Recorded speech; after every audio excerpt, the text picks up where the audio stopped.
Pemirsa, seorang imam masjid di Luwu, Sulawesi Selatan dianiaya hingga tewas saat akan menunaikan sholat subuh.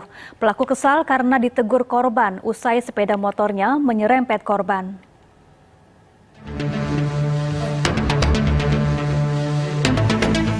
Inilah rekaman kamera pengawas saat seorang imam masjid di Kabupaten Luwu, Sulawesi Selatan hendak masuk masjid untuk sholat subuh Jumat pagi. Kemudian seorang pria datang menghardik korban sambil menarik sejadah. Tak lama kemudian, korban bernama Yusuf Katubi ini ditemukan bersimbah darah akibat luka benda tumpul. Para jemaah membawa korban ke rumah sakit terdekat, namun nyawanya tidak tertolong. Polisi kemudian menangkap pelaku. Motif penganiayaan, pelaku kesal karena ditegur korban usai sepeda motornya menyerempet korban. Kemudian dilanjutkan dengan pengembangan di lapangan di TKP awalnya. Terdapat alat juga untuk melukai korban atau melakukan penganiayaan. Setelah dikembangkan sekitar jam 11 tadi, terduga pelaku berhasil diamankan dan saat ini dibawa ke Polres untuk pendalaman. Jenazah korban kemudian diserahkan ke pihak keluarga untuk dimakamkan tak jauh dari kediaman korban. Dari Luwu, Sulawesi Selatan, Nasruddin Rubak, iNews melaporkan. Dan untuk mengetahui informasi terkini terkait tewasnya imam masjid di Luwu, telah bergabung bersama kami melalui sambungan telepon Kasat Reskrim Polres Luwu AKP John Pairunan. Selamat sore Pak John. Selamat sore Mbak Sapa. Ya, Pak John, jadi betul bahwa motif penganiayaan ini karena pelaku tidak terima ditegur korban?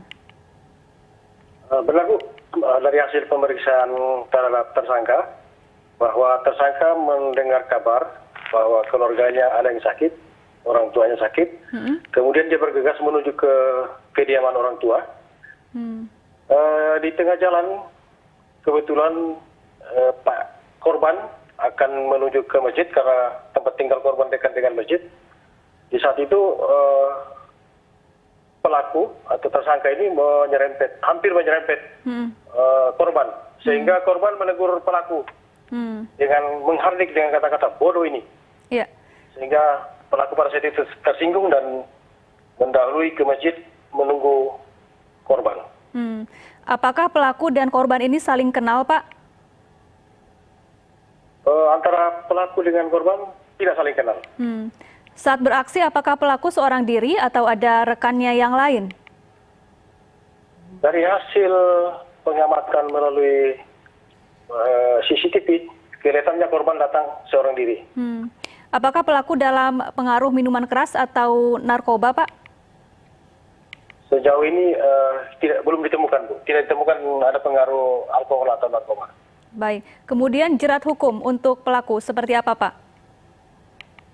Sementara kami menerapkan pasal 351 ayat 3, 338, bahkan 340. Karena di situ ada jeda waktu antara pelaku memukul korban, kemudian terjatuh, beberapa saat kemudian mengambil batu untuk digunakan memukul korban hingga luka berat. Baik, terima kasih AKP John Pairunan, Kasat Reskrim Polres Luwu telah bergabung bersama kami di iNews Sore.